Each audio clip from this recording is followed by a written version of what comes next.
I do appreciate how all of you manage to be these like international individuals, you know? Like y'all care about things that are happening in the world, and you consume all this media that is not yours. You don't have to if you don't want to, right? Like I know that we're right there and we're very loud about it, but if you wanted to put the Sony XM4s on, you could, you know? But y'all keep up with your politics and our politics. We don't even do that. It's pretty wild. Like I'm sure y'all have seen Mitch McConnell freezing up. If you don't know who Mitch McConnell is, he is the leader of the Republican Party in the States. He's the full-time leader of the Republicans in the Senate, and he's a part-time mime.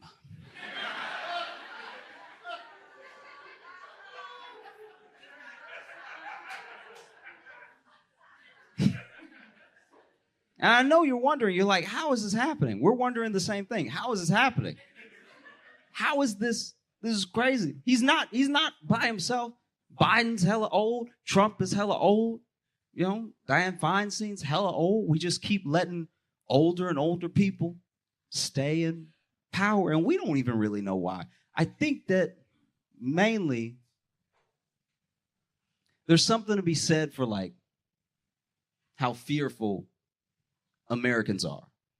And so if there's anyone that can offer us any form of stability, we'll take it from them, you know? And that's what you get. You get people who serve 19 terms and everything. Came in. The fact that this man froze while they were asking if he was going to run for re-election,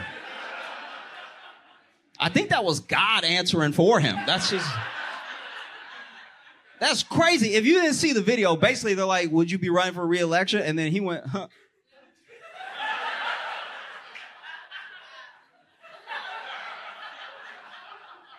He looked, for a split second, he looked just like Jim from The Office. He was like...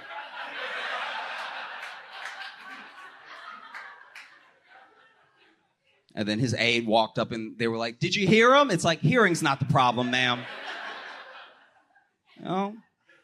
And there are some people that are like, oh, leave him alone. He's an old man. It's like, all right, well, just because you're old doesn't... Being old isn't a virtue. He was shitty all the way up until then, so... Do you know what I mean? And look, I hope...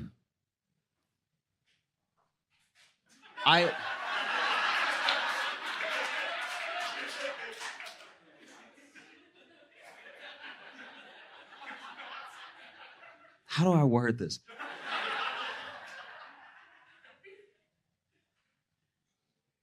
I hope he's able to maintain his health as well as the first responders from 9/11 that he voted against funding are able to maintain theirs. You know, like, I think that...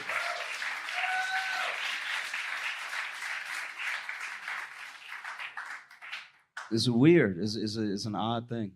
It's every time he freezes, he looks like he looks like he's seeing. It looks like he's seeing all the black people he ever tried to stop from voting. Like it's like they're just in the room with him. He's like, huh.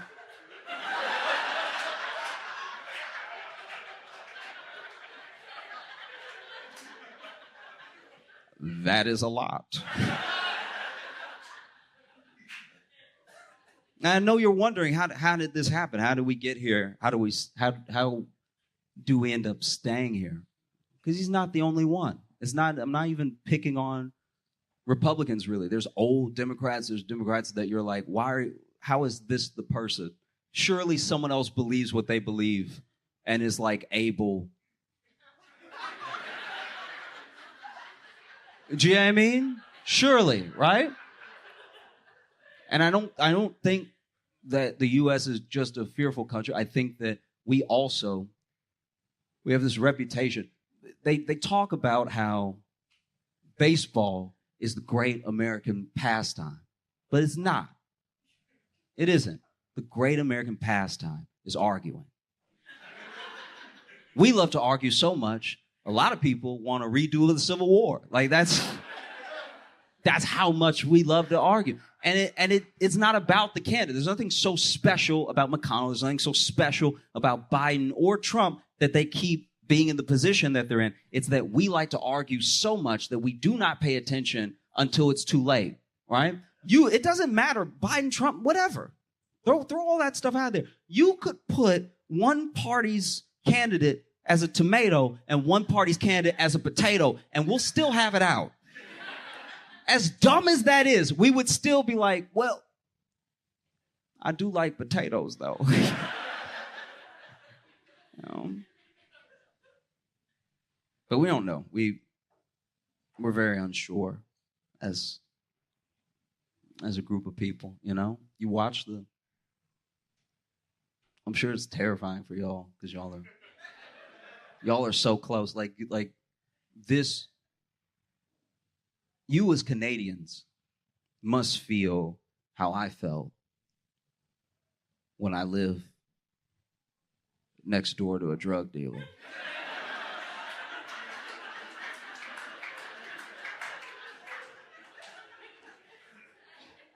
Had nothing to do with me. It was none of my business. But I don't know. You'd hear stuff through the wall. You're like, am I in danger? You know? Like, you even watch from afar the shootings that we have, school shootings that we have. And it's genuinely terrifying. It's terrifying for us, you know? And so many of them happen that there's no keeping up. Like, just within, a week of each other, there was a shooting, there was a hate crime, and then there was a shooting at a school. And you wonder, like, how is this sustainable? Is it possible for it to be sustainable? You know? You take a country that has this much crippling student loan debt, and you carpet bomb it with a bunch of school shootings. It's no wonder we don't like to read. Shit feels dangerous.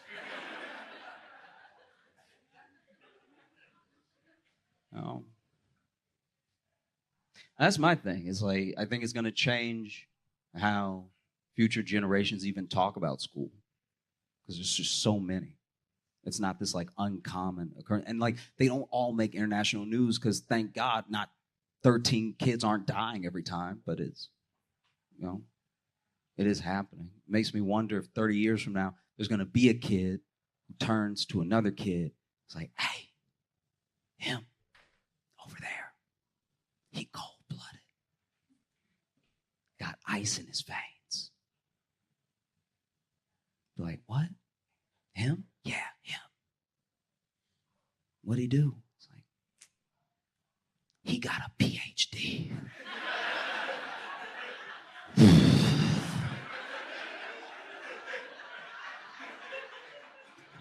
He went to school every day. He doesn't give a fuck.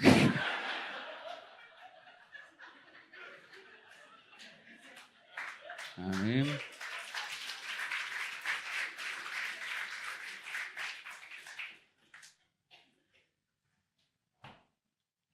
I've been trying to make more friends.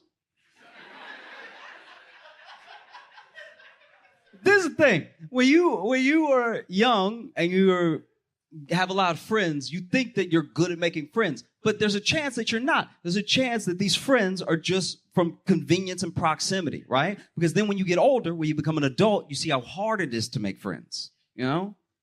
It's hard, whether you're trying to date someone or make a friend, it's incredibly difficult to walk up to someone and make something out of thin air. Because that's what you're doing when you're building relationships. And we're not always receptive to it, you know? We think that we're good at making friends. We think we want more friends, but sometimes it's not the day. I got too much on my mind. Or don't talk to me here. Or it's impossible to know. Huh? Like if somebody rolled up to you right now like, damn, man, I like your glasses. I like your hat. What you doing later? You'd be like, get the fuck away from me.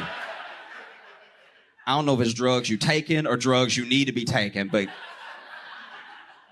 get away from me. I've been trying to make friends. I've been trying to make friends at the gym.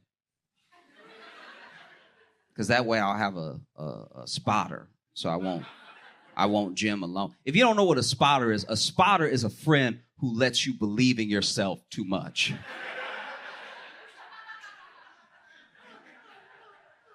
You go to the gym together and you're like, I think I could push 300. And he's like, we'll see. So I did it. I made a friend at the gym. I was working out and I saw this guy and he basically was on the machine that I needed. So I was sort of waiting around. And have you ever met someone? Have you ever met someone that has been to so much jail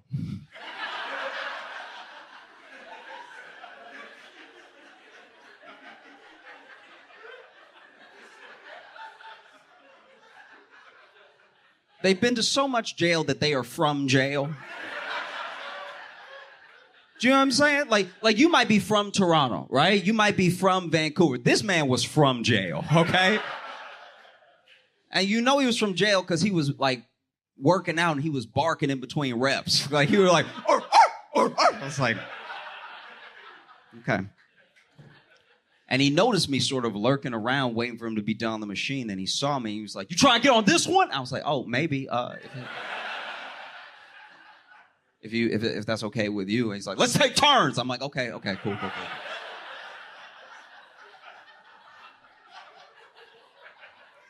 And so we did. We took turns, and I did my little like, and he did his like, arr, arr, arr, arr. You know what I mean? And then for whatever reason, we just kept working out together. I was like, what workout are you doing? And he told me. And so we took turns for the rest of the time that we were at the gym, and we decided to be gym buddies. And I appreciate this about him. I really do appreciate this, that he did this, that he said this to me, you know, because we exchanged numbers and everything. And before I was about to leave, he was like, look, I got something to tell you. I was like, oh, what is it? And he was like, I did a little time.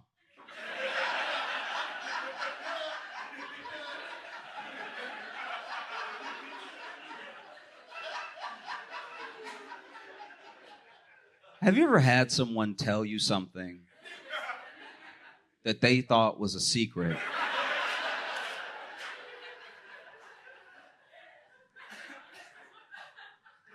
But was so painfully obvious, you had to act surprised to not feel rude. So then he said, I did a little time. I was like, oh, time where?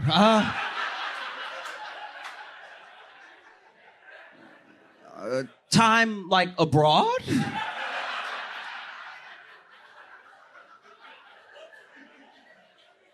And he was like, no, the pen. And I was like, oh, yep, fair enough. Okay, I got you.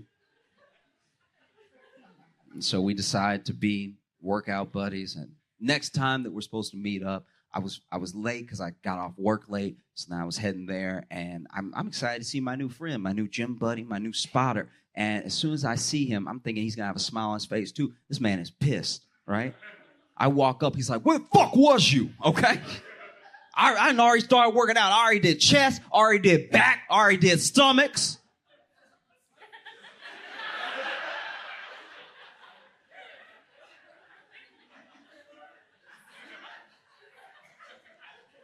I was like, do you mean abs? And he's like, that's what I said, nigga, stomachs. I was like, yep, you're right. Apples and oranges.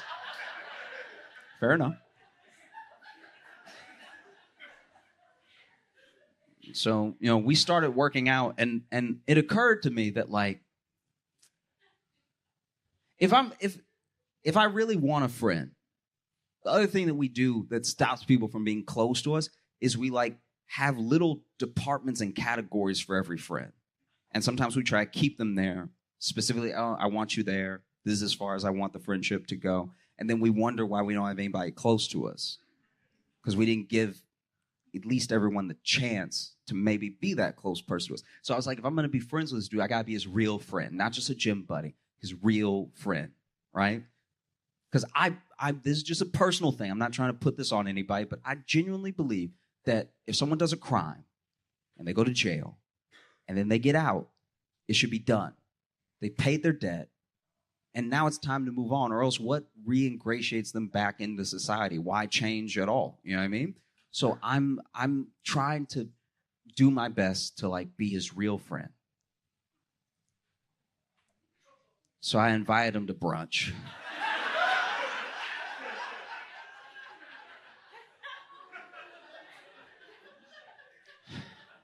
And Saturday comes, right? And he shows up to the brunch spot that I picked out, that I told him to come to, with the biggest brown bag I've ever seen in my entire... I didn't even know they made brown bags this big. It was a brown bag, might as well have been a garbage bag. This was crazy big, and it had a huge Tupperware of lasagna in it. And I was like, oh, why did you bring that? And he's like, it's brunch, isn't it? I was like, yep.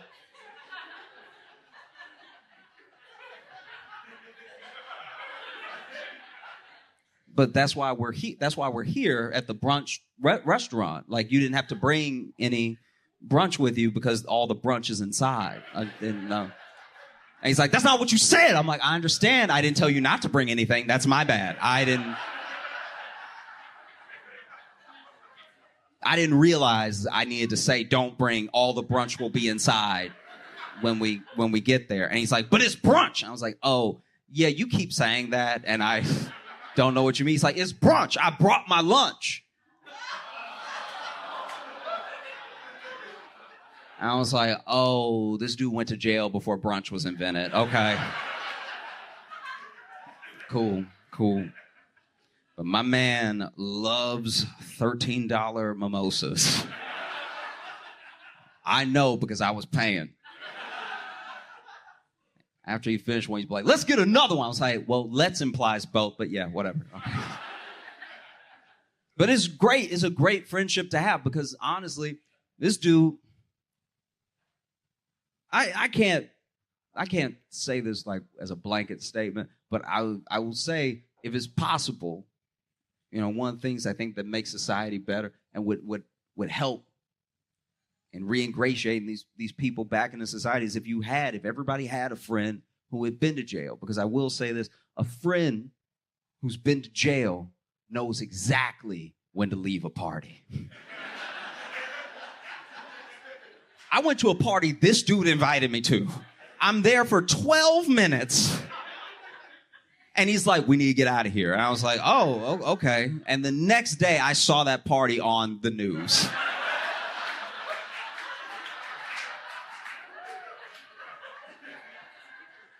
I was like, wow, he could smell it coming. I felt so dumb. I didn't realize a service dog and an emotional support dog were two different things. I knew they were different because the names are different, but I didn't realize in which ways they were different. A service dog is trained. That's a trained animal to take care of the person that has the need that they help with. An emotional support dog is just a dog you feel a connection to that you just get to emotionally support. The dog doesn't have a choice, really. The dog is... You just roll up on a dog one day and you're like, I'm gonna tell you everything. That's... Wow, I did not know. Had no idea. And I bring it up because my friend, she got an emotional support dog for her husband without knowing that this dog was an emotional wreck. I don't know what's wrong with the dog. They bring the dog home. Something wrong with the dog throat, okay? I don't know what it is, but it can't bark right. So it doesn't bark, it just screams, okay? And not like a yelp. This isn't sad. This is worse than that. It just screams human screams, okay? So the dog, I was on the phone with her, heard the dog in the background, and the dog was like, oh! That's just all the time. That's all day what the dog does. Non-stop. It's crazy. The dog has bad nerves, and so it screams all the time. Everything sets it off. You pet the dog, it'll scream, and then it'll let you pet it, right? Because you snuck up on it to pet it. So you pet it, you're like, oh. It's terrible. Dog's a light sleeper, too. So the dog will be taking naps, the most Instagrammable naps you've ever seen. Just like belly up, paws down, everything. And it'll still be snoring little puppy snores, too, like,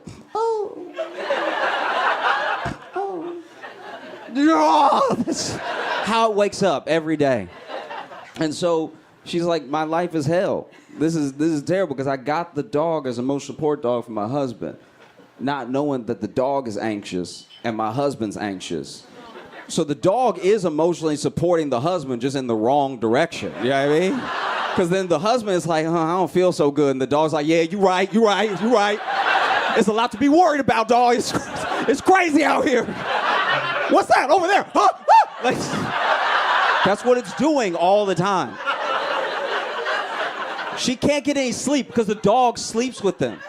So the dog sleeps in between. It's actually adorable. It's like very like home living.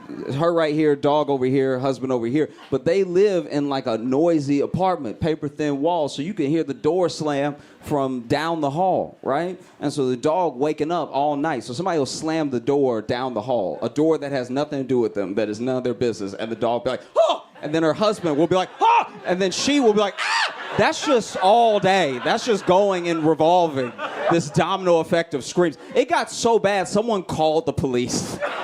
Police show up to her door, knock. She answers like, hey, I'm here to do like a wellness check. Neighbor said that they heard screaming. And she's like, oh, no, I'm fine. I'm okay and everything. And my husband's here. Come over. He comes over to the door. He's like, hey, I'm good. We're all good in here. And the cop is like, oh, okay, cool. Where's that third person? Because they said specifically that there was 3 people. And then she's like, no, it's just us here. So now they look like they've murdered a person. Like now it looks like a cover-up, right? And it's like, no, it's just here. Cop's writing down everything that they're saying. As the cop is writing, he dropped his pen, and the dog in the background is like, oh! And the cop sees the dog and is like, was that? And then she's like, oh, yeah, that must have been what it was. I got the dog from my husband, but it turns out that the dog is anxious and my husband is anxious. My life is hell. I can't. Oh. Okay. Have y'all seen how much trouble Lizzo is in?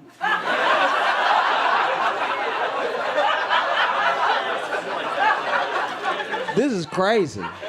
This is genuinely wild, you know? If you don't know, like, Lizzo has a lawsuit out that's like coming at her for like all types of discrimination and body shaming and stuff like that. And it's her fans who are like genuinely hurt. Her fans are very hurt by the whole thing. She lost 150,000 followers on Instagram alone in one day when the news broke. 150,000 followers in one day. That means even bots were like, I can't endorse this. This is unacceptable. But genuinely, I think this is the thing. I think that Lizzo's fans are so hurt because she's known to them and to a lot of the world as this like true beacon of like light, loving yourself, forget haters, embrace who you are and everything, which is why this should be a lesson to everybody in here, everyone listening to me right now. This is a lesson to all of us to never, ever become a positive influencer. Don't do it. There's too far to fall. Oh my God. I'm not even like a famous guy, but I still, in case I ever get there, tell people all the time that I can be a dick. Just to give myself some breathing room, you know what I mean? Just a little bit, you know? That way when I fall off my pedestal, I sprain my ankle instead of break my neck, you know what I mean? Because I'm human. Something's gonna happen. Somebody's gonna catch me on TikTok one day, just yelling at a United Airlines gate agent. And when I get caught, even people who don't know will be like, he always told us he was a dick. Like, Kind of laid it all out there. It's tough. And I think that this is the reason that it's so tough for people. We do a thing that is not fair to us, and it's not fair to the people that we do it to, where we pull our role models, our like heroes, positive influences from people that we already like from doing other stuff. You notice that? We rarely ever make an actual activist famous. You know, there are people doing the work. There are people, whatever you care about, there are people in the world only doing that thing. But instead of finding them and lifting them up, we're like, no, after LeBron dunked, he looked in the camera and said, Black Lives Matter, bitch. So I think the cops have to stop. I think that's all we need to do, really. We can't keep doing this thing where we conflate talent for character. You know? You gotta be very careful. Be very careful of the people that seek power and the people that seek fame, because they're usually the same. And then we act surprised when we see their worst sides, you know? And we only do this thing with celebrities. You never do that with a regular dude with a regular job. You know what I mean? Somebody can sing, doesn't make Martin Luther King, you know? We never do it to regular people. I've never had a plumber that was so good, I was like, he must be a good dad. There's something about the way he plumbed that just spelled father figure, you know what I mean? Like, the way he be pulling it out.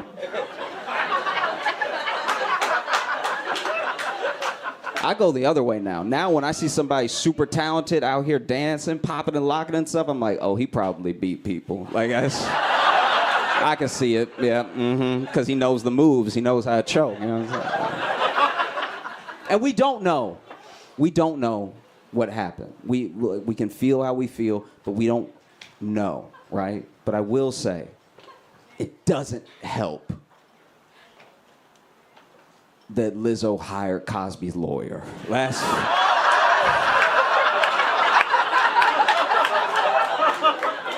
I don't know.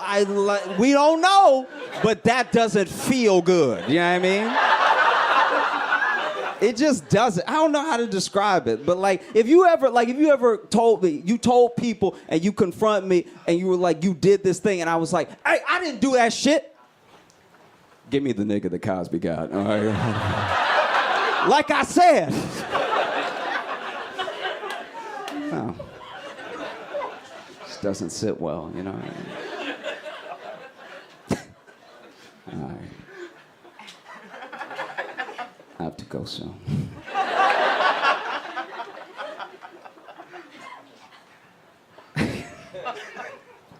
Everybody's had a gun story so far, so I figure I'll tell a quick one. I was in Texas. Texas is like open carry, you know what I mean? And so I saw these two dudes. I was in Target, right? And I saw these two dudes bump into each other, and they both whipped around. And they didn't seem angry, but they were checking each other up and down. I was like, this is some like alpha male type thing is about to happen, right?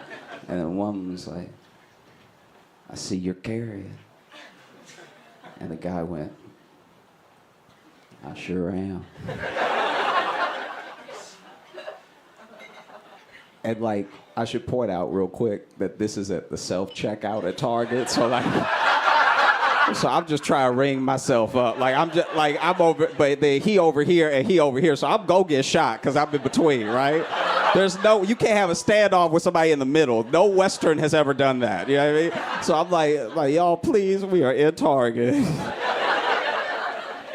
And so then he's like, I sure am. And the other guy's like, so am I. And the guy who did this goes, oh my God, we have the same gun. Oh my God, that's so tough. They both pulled out their guns and they both had the same like camo print and everything. I was like, wow, what an adorable outing. You all were so great. Thank you so much. I'm Josh Johnson.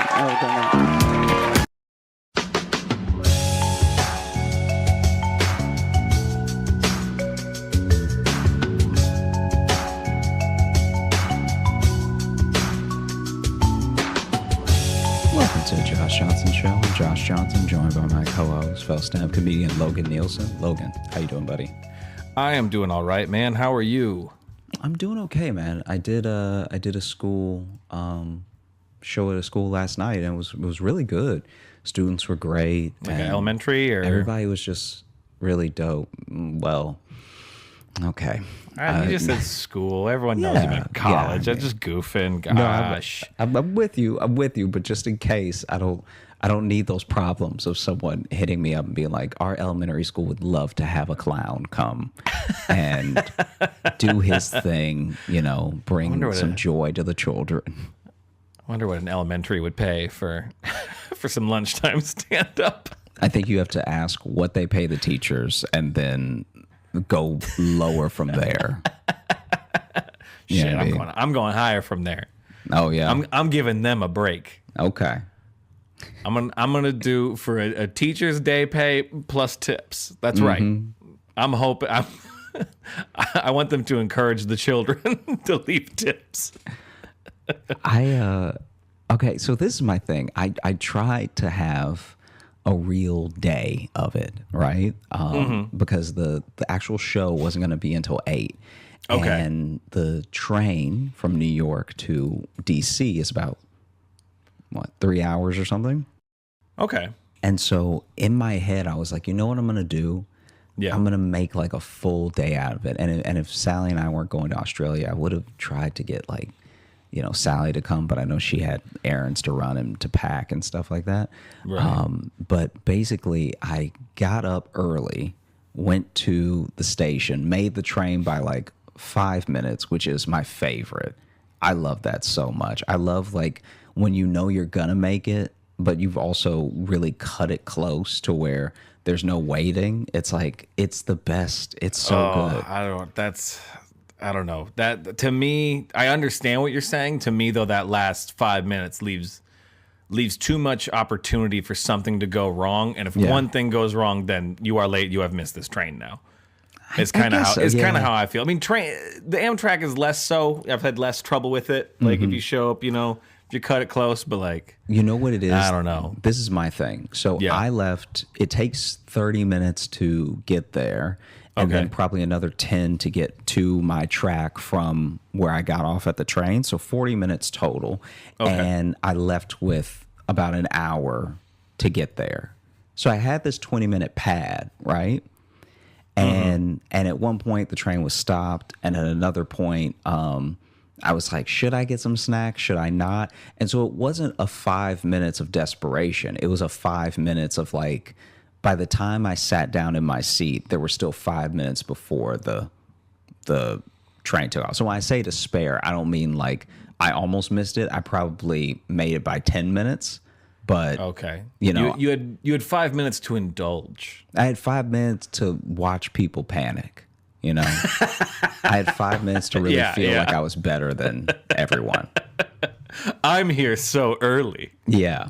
And didn't I plan ahead like a good boy? And the train ride over, because I mentioned this when we were doing our virtual live show for the patrons and stuff. That we just did, by the way, and we do every month. Come on through. Here's a little ad, huh? There you go. And sure enough, my man, this is okay. So I ended up sitting facing the other direction that we were traveling, right? Because you know how the way that the seats are set up, you can sit facing forward or facing back. And some people don't like to face back because it makes them dizzy and stuff, I am one of those people. Yeah. And depending on the mood. Anyway, sorry, didn't mean to interrupt. No, you're good. But I'm facing backwards and I don't mind. It's fine. I've been very blessed where I don't get dizzy easily. It takes a lot for me to get dizzy, even though I'm an easy faint. So I'm either awake or I'm not. Oh, see, and then I'm an easy dizzy, hard faint. Okay, wow. If you put us together, we make one awake person.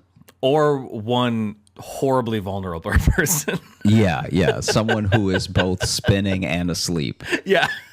Yeah. Just either one very healthy person or one very sick person. Yeah. A lot of head injuries from all the falling. And so where I'm sitting, I have a clear shot at the bathroom, which in my mind is going to be a problem. Like there was some chance to move because whenever you're leaving New York, I can't remember what the first stop is, but I think the first stop is still New York. So I guess if you ever wanted to steal a whole ride, you could probably get away with it because they don't start checking tickets until you're actually headed to you're in Jersey, right? Jersey, yeah. Yeah. And so I'm on the train for an easy 9 minutes with one stop before they actually start checking me and stuff. And once they check you, I don't know what the process is if you can move and just bring your ticket with you that they put at your seat, but I don't like to, just in case, conductor passes by and it's like, I don't remember you. Where's that ticket from? And then I gotta be like, it's from you, bro. Please remember me. I know there's a whole train and you do this your entire day for 10 hours, but please remember me, right? That is a weird, the only times I'd ever ridden Amtrak, it's only been a handful of times, so it's a thing I don't do often enough. I always get nervous that I'm gonna fuck up something with just handing them the thing or scanning. Now you can just scan on the phone. And I did that last time, but surely still something will be wrong. Because they usually put the little ticket above you, and then I'm like, well, what if that falls? And they're gonna be like, you gotta get off. Yeah. I always have a little panic for that. Yeah. And it's the oldest form of transportation I use. It's also because I don't ride horses. Even if something really bad happened and they didn't remember you and your ticket fell and it went under a seat and they still want to take your money. So they would still let you buy another ticket that would probably only be more affordable now that you're closer. And it might just be whatever you have in your pockets. And we'll let you stay on this train. Listen, if you want to stay on this train, you're going to have to pay us $19 because we are almost at your destination. Yeah. By the way, sorry if you're hearing a lot of clacking and walking around. My dog's getting restless. I won't dig into this next. We're talking about trains, and I love talking about trains. But she just had surgery. So I brought all my gear upstairs to hang out with her. But she walks around, and it's all hardwood floor up here, so you can probably hear clickety clack of beagles walking around on my mic here. So anyway, that's why I'm looking around. I'm darting around like someone's sneaking up on me, but I'm just trying to keep track of my healing canine. Anyway, sorry. Go ahead. Trains. Yeah. Heal up, Maddie. All right. Prayers up. Okay. Bro, she's got some gnarly scars. She got cut up. Jeez. Oh my gosh. I mean, they had to, I guess, sorry, we are talking about now, but she had a big old tumor on her side she had to get cut out. Well, and they even said, too, it had grown enough that some muscle had gotten intertwined with it, which was okay. They could easily do that. But they said when it heals, there's a good chance she'll just have a divot. That she'll have a little golf fairway divot in her side where she got a little speed bump. I'm excited for you to take Maddie to a dog park and just her talking to the other dogs and being like, so were you in Nam or what happened? Bro, she's been through some shit. Because she had 3 different bladder surgeries, years ago. Mm-hmm. She's had this lump we got removed. She had it removed 4 years ago. Mm-hmm. And they said it might grow back, and it did. And then she had a second one in her neck that we took out too. And we also took off a cyst on her back that had gotten bigger. That one wasn't cancerous, but they're like, hey, if we got her under. So she's just got a big old, her whole back is shaved in a weird, jigsaw puzzle, basically. Yeah. And then her neck shaved too. And I was telling you before we got on mic, it's hard because then we can't really put a cone on her because then it will rub against the one on her neck, and also she could still scratch that with her foot. Mm-hmm. So I just been putting shirts on my dog, and she doesn't really like wearing shirts. So I do get a lot of stares. There's a lot of just staring at me. Yeah. Of what have you done? Yeah. What have you done to my life? This isn't right. Yeah. This isn't right. I don't like it. Mm-hmm. I'll tell you, did you see the picture? I'm going to send to you right now. Do you see the picture when I first got her home? I posted it on Instagram. You'll just appreciate the fucking look she's given me. I'm gonna text it to you right now. Because I've never seen a dog be like, why so much in a picture. Just look at this fucking demon stare that she gives me. Oh, you guys send that to the people. You gotta put that in the show notes. It's on my Instagram. If you go to my Instagram, you'll see it. But it is a I will destroy you stare. Wow, I've never heard a dog curse before, but she is right now in my head when I look at that picture. Well, it's because we picked her up for having her gone all day and then immediately put a shirt on her. And she's like, first you do this, and now I got to wear clothes, which you know I fucking don't like. Yeah. This whole day has been unnatural. And I used to be a wolf. Yeah. I just assume they think that anytime we do anything dumb to them, they just, in their heads, go, I used to hunt.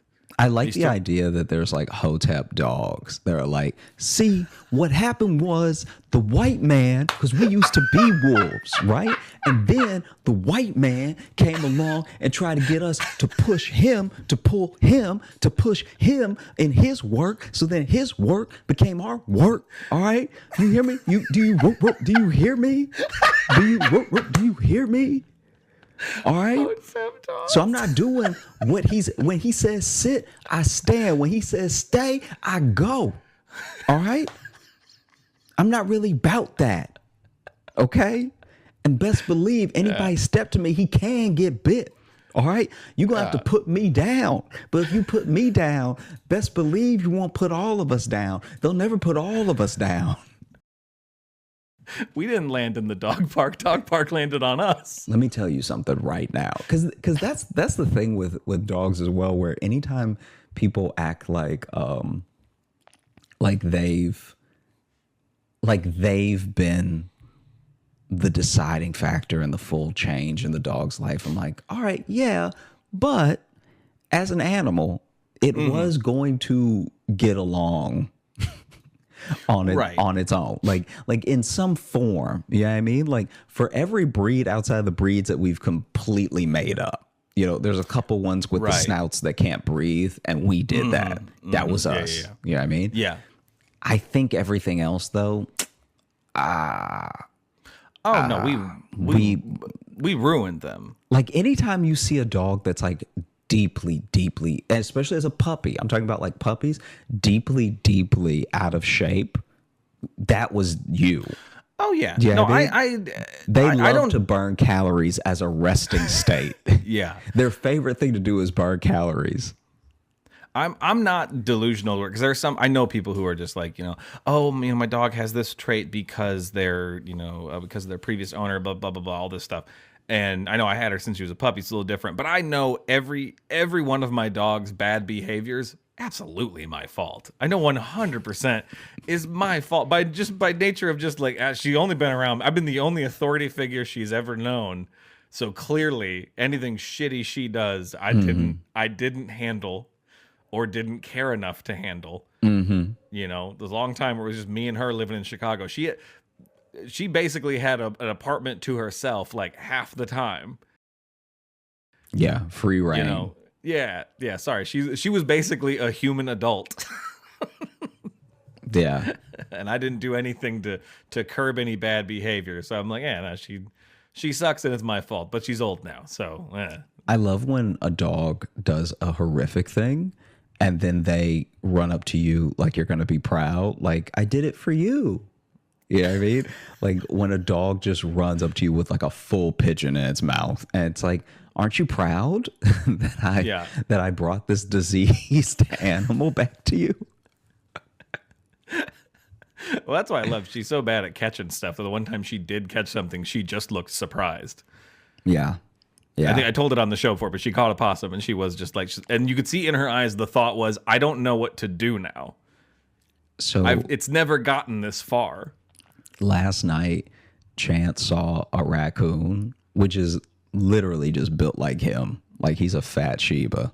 And it's just him. It's going to be about the size of him. Yeah. Yeah. And just different colors, but still it was trying to get into a bag. As Sally told me, he saw it and just was amped and was like really talking all of that good shit from across the fence. Like, was that his first raccoon he's seen that you know of?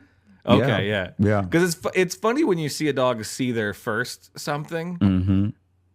Because either they'll freak out, but like when Maddie sees something for the first, like when she like saw a possum for the first time, she just looked at it and wasn't upset. it just looked like her world collapsed a little bit because she learned of a new thing. Yeah, he And then does the possum seem just to looked at her.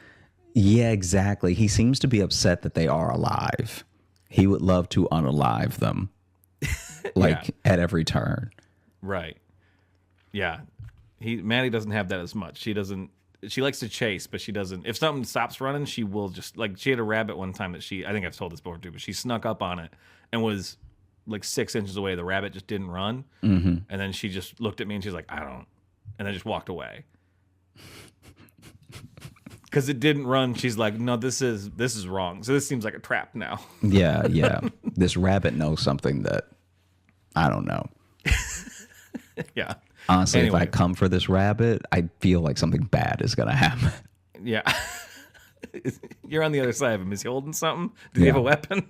Yeah, is he holding something behind his back? Yeah. He seems to be too calm about this. Anyway, sorry. Trains. We haven't had dog talk in a while, you know? Yeah, no, it's fine. It's fine. And this has consumed my fucking weekend, this surgery. I'm with you. I've totally barely understand. slept. Yeah. I've barely slept. Because she won't lay still. It's not that I haven't slept out of worry. It's because she wakes up and then sprints while drugged up still on anesthesia. That's Friday night after she had her surgery was just like waking up and just trying to sprint to nowhere. Yeah. Anyway, sorry. It does sound like the opposite of what anesthesia should do. It never used to affect her that way, but the last couple of times she's had stuff, because she had a tooth removed last year, and she did the same thing. It's like she's sleeping, and then she just wakes up and acts like there's something urgent she has to go do. Yeah. Which there isn't, because she's a dog. You don't know that, though. Maybe there's unfinished bones and unfinished business outside the yard, you know? Maybe. Because it does. It seems like she just starts walking places like, I'm supposed to do something, and then she stops, and she's like, no, it's right. I have no responsibilities. I'll go lay back down. I forgot I'm a dog. Yeah. But basically, anyway, college gig, trains, choo-choos and colleges. I was seated diagonal from the bathroom, which I knew was probably going to be a problem. I wasn't sure how, but I knew eventually something would happen. And I was you're at least gonna smell something. Yeah, and I was across also from the dining cart. And so a part of me was like, man, maybe I should just spend some time in the dining cart. But my seat, I don't know if this was a malfunction or if I was just lucky or maybe Amtrak stepped up their game. But my seat went back just a little bit more than normal. Ooh. And as soon as it went back and no one ever came to sit next to me, I was like, then I'm in it. Like, why would I move? Life is good, you know? So anyway. Shit, I might stay on for an extra stop past DC. I might just keep going. Maybe I'll end up in Virginia. I don't care. When the seat's this good, why get off? And eventually, it happened. There was a guy who you could tell. I heard his click clopping from down the row. Right? No. This guy. You said that right after Maddie walked by, so I thought you were saying you heard her. No. Clip clopping. This dude, I don't know what type of nice shoes he had on, but they were the fanciest flip flops I've ever heard that were dress shoes. Because it was like I've got a tap recital. Yeah. It was legitimately like, how are these shoes making this much noise? And then he's running down the aisle, and you can tell he's trying to hold it together, but he gets to the bathroom and someone's in there, and the impatience, because where the seats are, there is the handicap seating, right? Right. And so that means that since there's no one there in a wheelchair or anything, there's just room. And so he's pacing.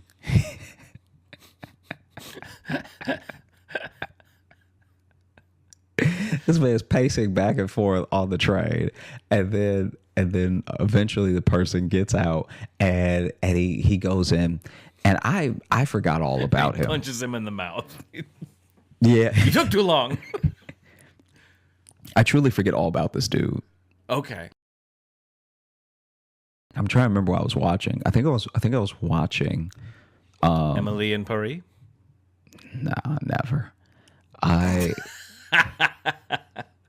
dang, I can't remember. But I was just watching a show on Netflix. The show gets done, and then maybe Emily in Paris is on Netflix. Maybe 2 or 3 minutes after the show gets done, this guy walks out and just hands in pockets stands near the bathroom, leaned back. Like he looked like the only thing he was missing was a cigarette to smoke. Like he just barely made it. Like his whole life flashed before his eyes or something. Because the level of relaxed that he was when he walked out. Oh, it was relaxed. Okay. Yeah. I thought it was hands in pockets, like shameful. No. I saw like hands in pockets, head down, being like, how do I live like this? It's hard to see someone more on top of the world than he was. Oh, good for him. It's rare. It's rare that you see someone so content that he leaned his back on the wall. Wow. So unencumbered. So unencumbered. And then he just clip-clopped back to wherever his seat was. And I was like, man. Like he's a horse. What ecstasy must this man have experienced? Because a part of me was like, maybe he used the bathroom, or maybe he just did drugs in there. Because it was such a change in him. It was truly such a change. And it also took so long that I'm like, all right. Yeah, because you said you're watching a show. Yeah. 30-minute or 45-minute? No, 30-minute. Yeah. 30 minutes. Okay, because I'd say it's depending if it was like an hour-long drama. Yeah. Then like he was getting after it. Yeah. Legit in the bathroom for what had to be 33 minutes. And that's a little too long. I mean, he had time to do both. Poop and heroin? Is what you're saying? Neither one of them take that long. I mean, if you want to enjoy them. Nobody boo-boos a whole episode of Seinfeld with the commercials and then walks out happy. I mean, yeah, definitely doesn't walk out because usually if you do it that long, your legs are asleep. Yeah. So it takes you a second. You got to stand there at least being like, ooh, getting the tingles out. When I was on the Amtrak, though, the food offered is not. Well, that's the end of it. It's not. It's not food? Yeah. Okay. Yeah, I've never looked this is specifically in the dining car. In the dining car where you buy the food that they provide. Because I've never looked in there. I've never seen. Mm-hmm. Okay, what do they got? What's on the fake menu? There's a microwave pizza that I'm pretty sure is like a one that you get in a grocery store. So I guess some people would consider that real, but I feel like because you don't control the microwave. Existing and real are different things. Yeah. You know what I mean? Because it's not a real pizza and you're not going to feel good, right? No, I've had those. They're not good no matter what. They at best, they are there. And the person, to their credit, the person that works the Amtrak train that is firing them up for you and everything in the microwave is following the instructions. But the instructions, this is what people don't understand about microwavable foods that are kind of faux foods, is that you have to come up with your own instructions. You know? You have to tinker. You do. Diligently. And you have to understand your microwave. You have to understand your dinner that you're having through that TV dinner. And you have to know, okay, am I a low wattage? Am I a medium? If I'm a medium, is it 3 minutes or is it 3.5? Okay. Some people break it down to such a science that they'll put that microwave on 325 and have whatever their TV dinner is coming out perfect. Because they've eaten it so much that now they realize, like, okay, 330, a little too hot, a little dry, you know? Yeah. Which is a great combination of victory and sadness. Because you're like, I nailed this. Because like, I'm too good at microwaving these. Because in all the time that you got good at microwaving these, possibly, potentially, I'm not saying you have to, but you could have gotten married. Have figured out, okay, went two very different directions. You could have gotten a life and been happy. Yeah, I guess so. I guess maybe that's the takeaway.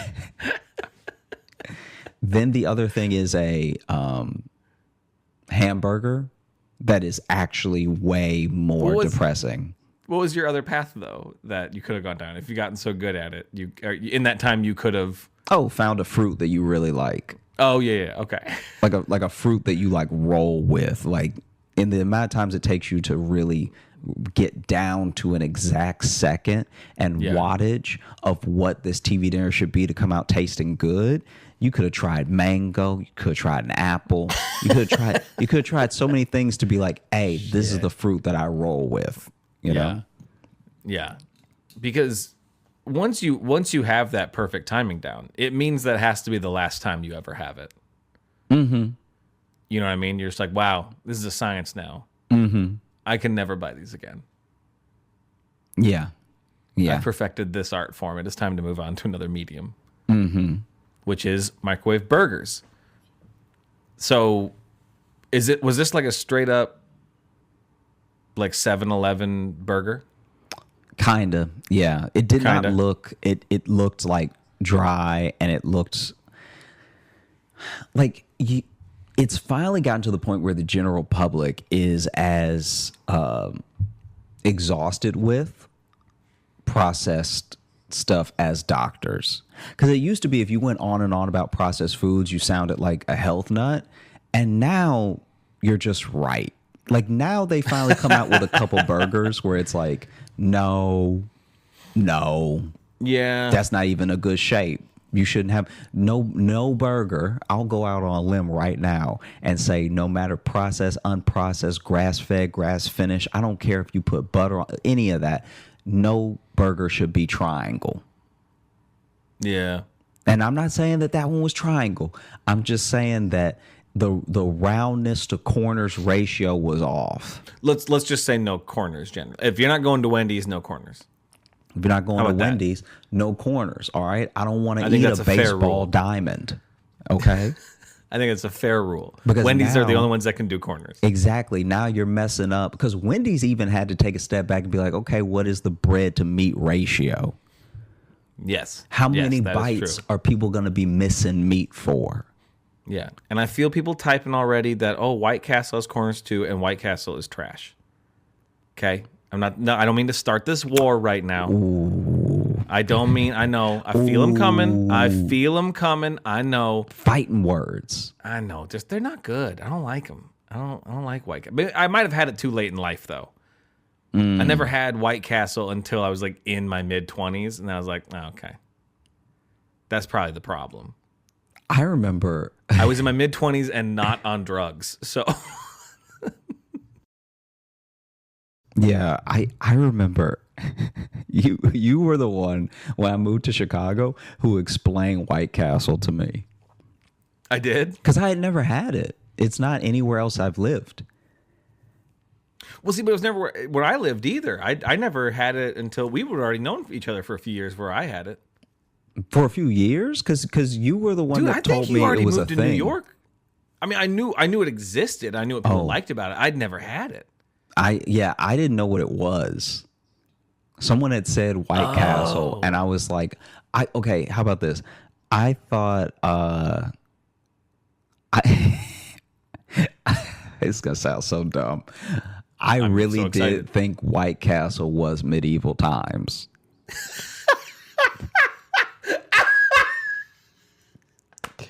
Because it felt like it said it all right there. Like it was like white people in a castle. No, you're not wrong. Medieval times is White Castle. Yeah, I was like, all right, that's like what white people will do sometimes. They'll go to the medieval thing, and it's.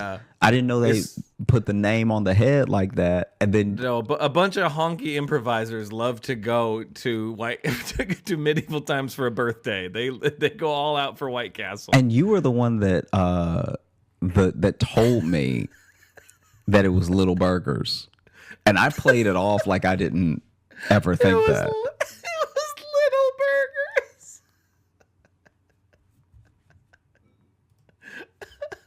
You guys want to go down to Little Burger? I'm just saying, like, because the way. Okay. No, we never had them either. I never had them. I think from where I live right now, I think they had one in like Cedar Rapids. You know, and this is basically near where I grew up, and we just didn't have them. I knew of them, but I'd never had them ever. Now, are you talking about White Castle or medieval times? White Castle. I've never been to Medieval Times. Oh, okay. We should go to Medieval Times. That'd be fun. We absolutely should. That'd be a good time. I've been to things like Medieval Times, like that are offshoots kind of thing. Like a Renaissance fair? Well, not just that. I mean, literally, like the type of restaurant. We went to one in Florida that was Medieval Times, basically, but it was pirates. And, dude, it kicked ass. Really?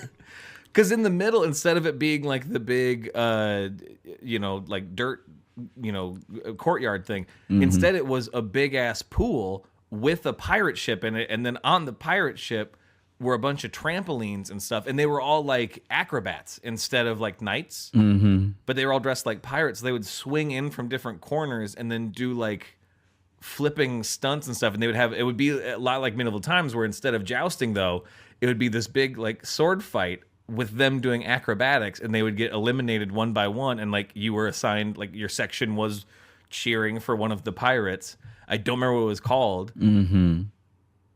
But it was like super fun to watch. That it was like sounds Medieval dope. Times. It was fucking rad. I don't remember what it was called, but it was really cool. Oh, man. But yes, I've also been to Renaissance fairs. I've been to a couple of Renaissance fairs. So. I want to see like an earnest, like a real, like two people have a problem with each other fight at a Renaissance fair. Not a Renaissance fair where it's like, oh, we're gonna go at it as part of the performance. I mean, like, People can sign up. like Jeffrey and Sean been had problems.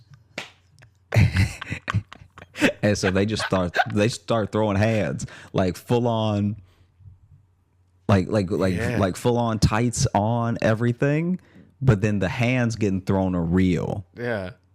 Just ye old Fight Club.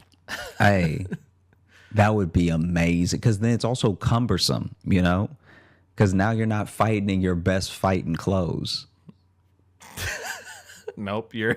Well, then, they're like, get on this horse with this lance. And you're like, I've never done this. They're like, well, yeah, you got beef, though. So figure it out. Dude, I don't even know where this is, but I've watched a few videos that they've made. There's a fight club in the woods. All right. Elaborate, please. There's a fight club in the woods where people go, and like it's like amateur boxing and amateur MMA and stuff, and they built an octagon out there and everything. And oh god, so it's like proper, not just. No, it's real. It's real. It's like, oh god, yeah, and oh no, and you would be surprised. It's actually handled really well, and the refs that they get are really good. Like the refs will call it off. The same as the same rules as any like sanctioned event, but I'm pretty sure it's in the woods because this is all legal, right? So I'm just gonna see what happens when I type in "fight club in the woods" for Google. I'm pretty sure this is a purposely undisclosed location. Okay, so how'd you hear about it? You hear things when you talk to people about fights, and everybody talks about fights all the time. You hear about fights.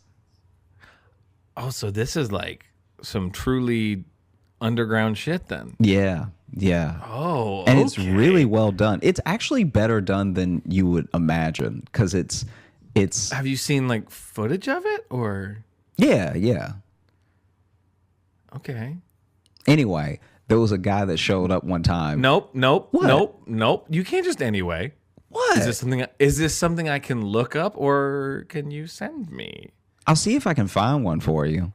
Okay. You don't gotta do it right now, but Yeah. I wanna know what Fight Club in the Woods is all about. Yeah. I think you're gonna be disappointed because it's very professionally done. Like the only thing. Yeah, but still, just doing a sanctioned fight also in the woods is kind of funny to me. Yeah. It's got a real air of like Tekken to it, Not only does it feel like Tekken, some of it looks like Tekken, because as long as you're in the same, I'm pretty sure, as long as y'all want to fight, they'll let y'all fight.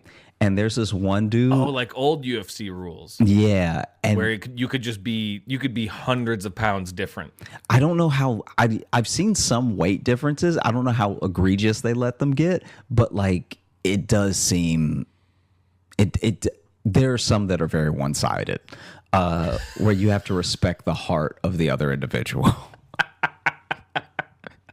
You know what I mean? Like maybe when you weigh them in for heart, they weigh in the same. But as far as bodies, no. Yeah, our weight class isn't weight; it's by passion. And there was one dude who especially sorry if this is the one that I find for you to send for you because I've only ever watched 2, but he showed up.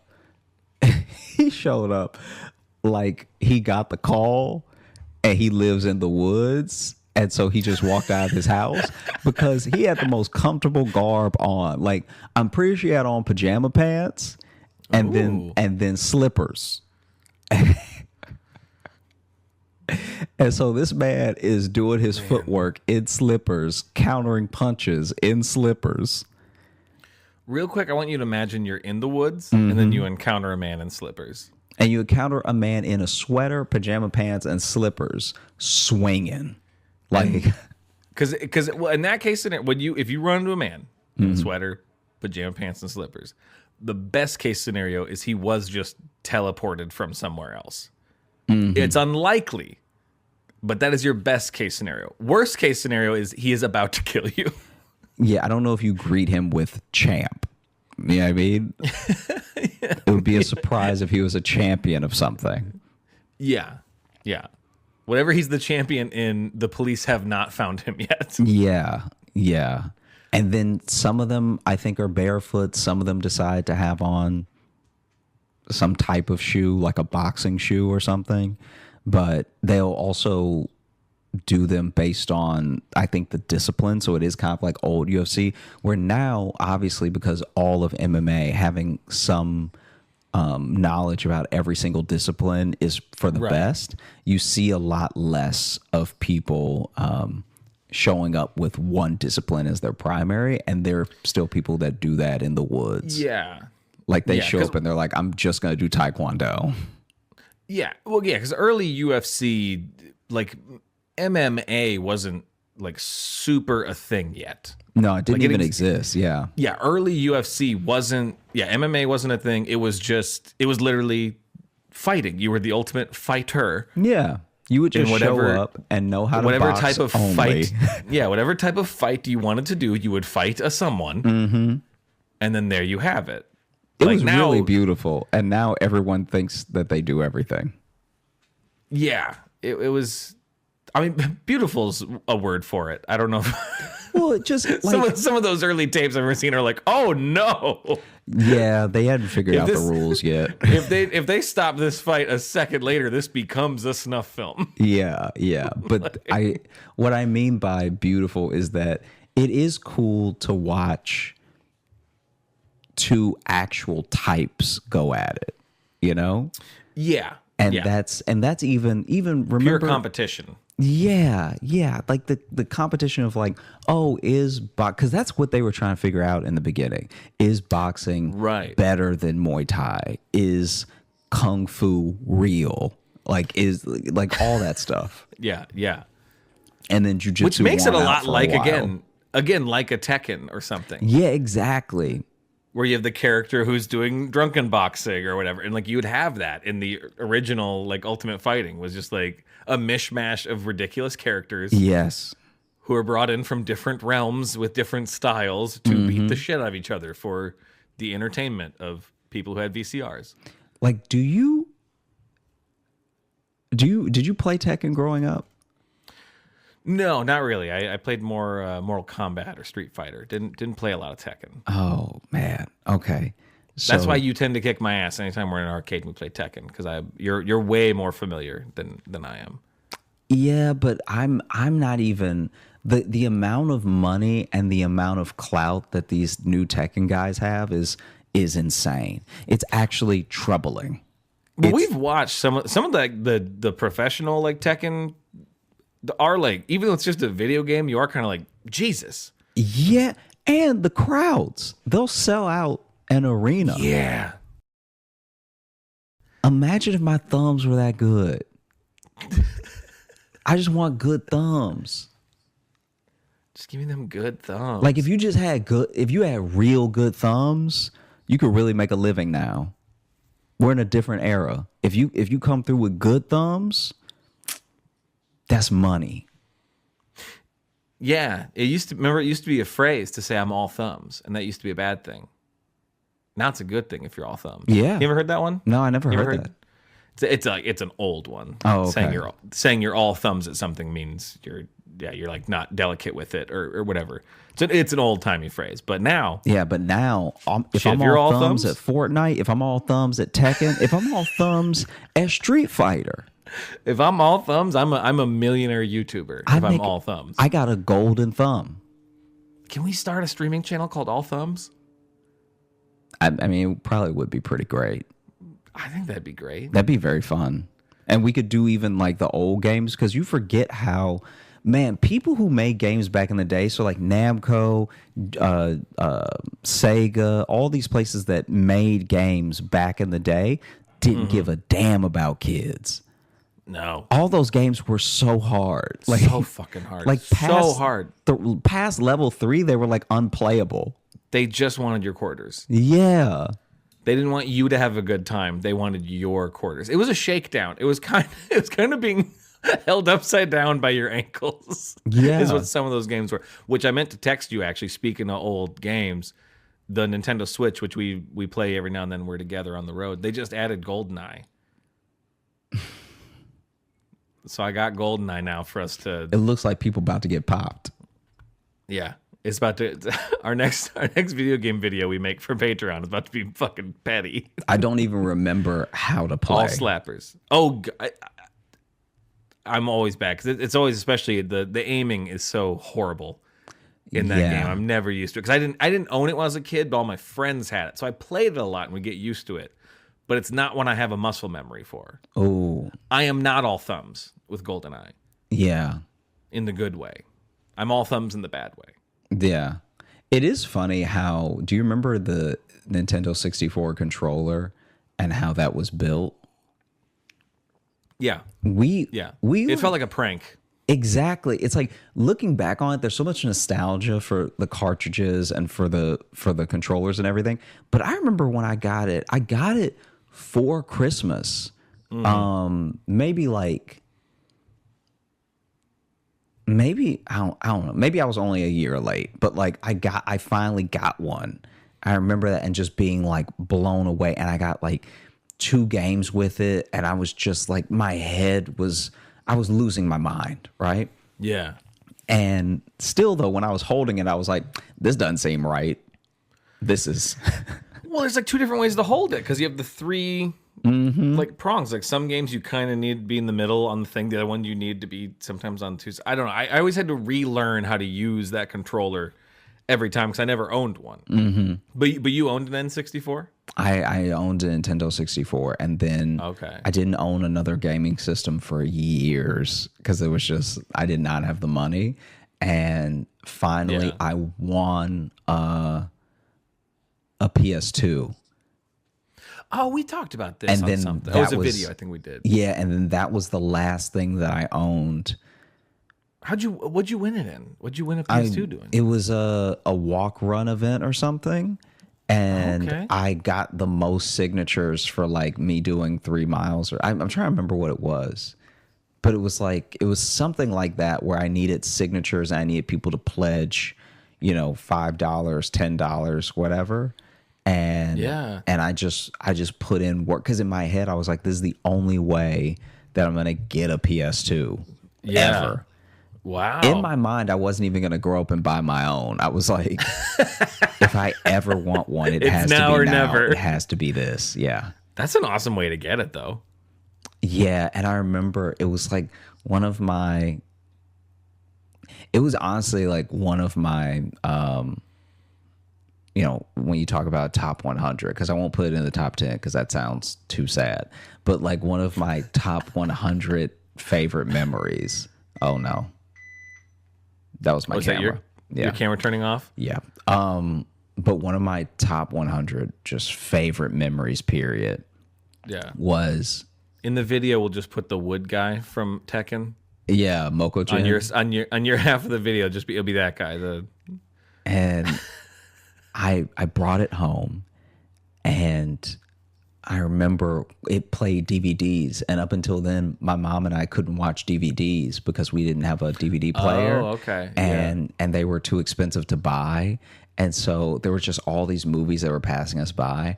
And I remember when my mom was so excited for me and how like happy I was and everything, that I don't remember if I borrowed it or if she bought it. We must have borrowed it because I don't remember watching it.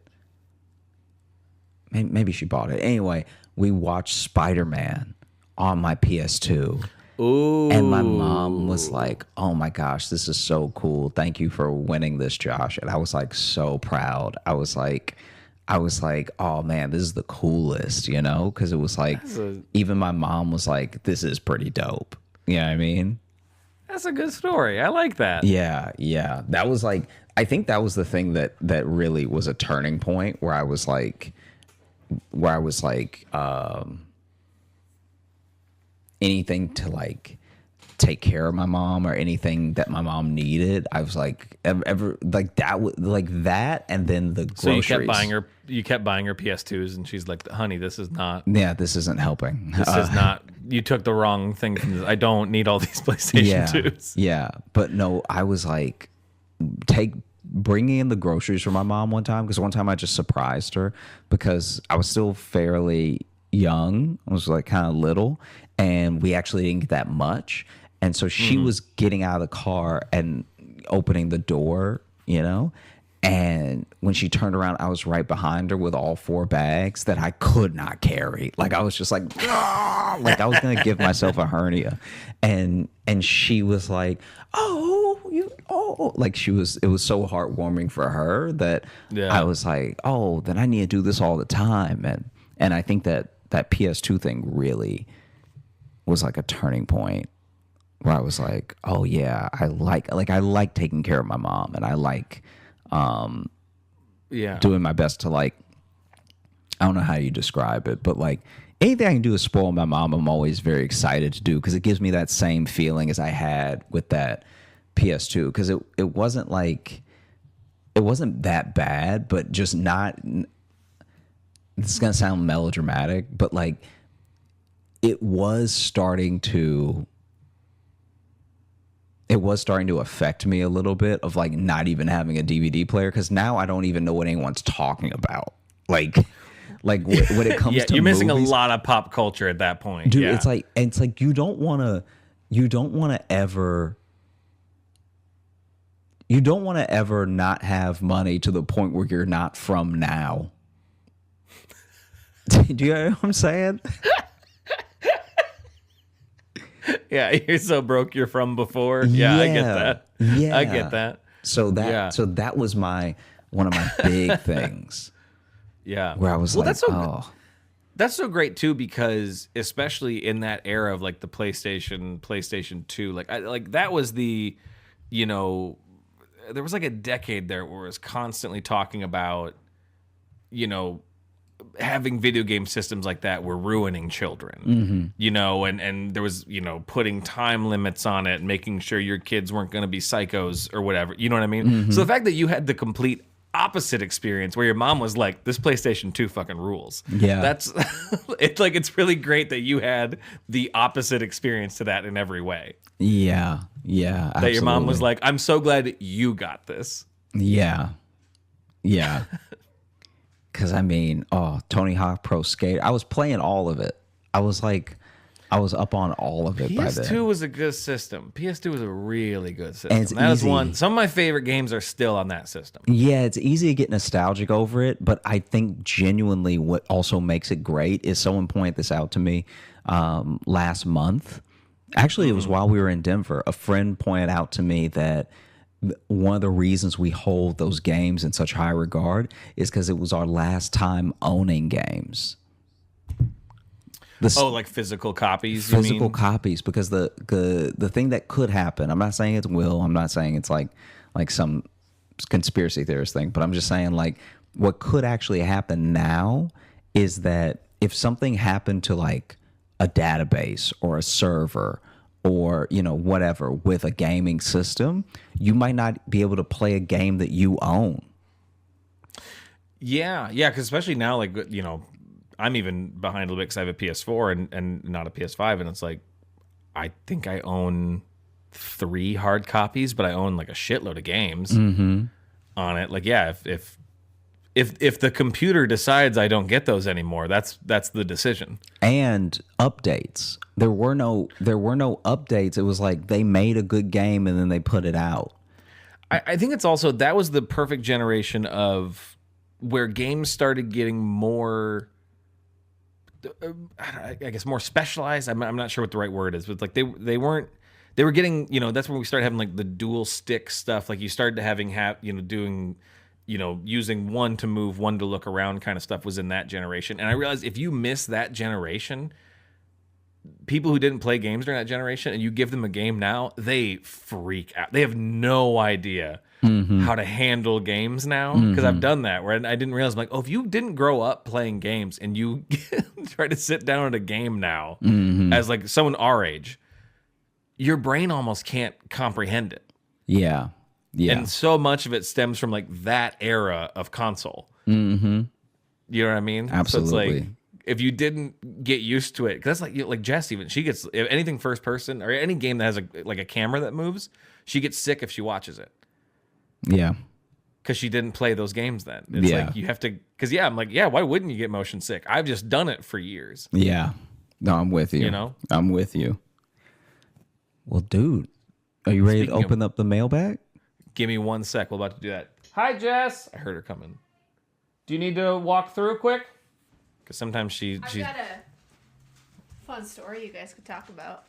Well, we're about to wrap this episode up, but what happened? Have you ever heard of a milk and molasses enema? No. Woogie boo. Woogie boo is what he said. A milk and molasses enema? Yeah. That sounds like, when they clearly run out of names for like the specialized IPAs. And they're like, oh, this is demon anus fist. And you know what I mean? They just start putting words together. That's what that sounds like. Yeah, it works. Ugh.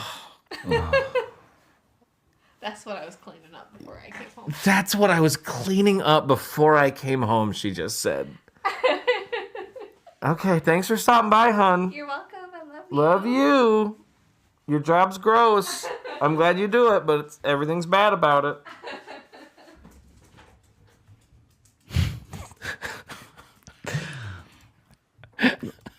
Should we keep that in the episode? Let's let's do it. Let's oh God, open up the mailbag.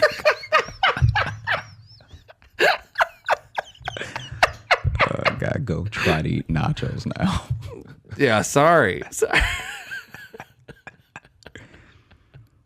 Yeah, this has been a strange episode. All right, here we go. Let me see. Opening up the mailbag. This is our email, joshjohnsonshow@gmail.com. You can email us questions or stories or topic ideas, and we love to read them there. Here's one. This is from Kaylin, and the title is called Storytime Request. Hey, Toontown and Squeaks. I'm a longtime listener, first-time emailer to the show. I've probably listened to every episode about 3 times. I will never get used to that. Yeah, that's amazing. People have been telling us that for 3 years. I'll never get used to it. Y'all are my favorite thing about Thursdays. Well, as per usual, I was re-listening to an old episode 48, Little Joshy is Kidnappable, while changing my cat's litter, and Josh mentioned an old improv troupe he was kicked out of. I don't believe Josh ever told this story, and I was hoping he would indulge the listeners. On a side note, Josh singing Vindicated at the end of episode 125, our last episode, Don't Meth with Crack, is my new favorite thing to say to myself alone and unprompted. Never fails to make me smile, LOL. Anyway, hope y'all are well. Truly cannot express how much this show means to me. See y'all next Thursday. Thank you, Kaylin. That was a very lovely email. That was dope. This improv troupe. I don't know if we've really talked about it. Yeah, I will talk about it, but it is longer than, in order to really tell it, it is longer than. Okay.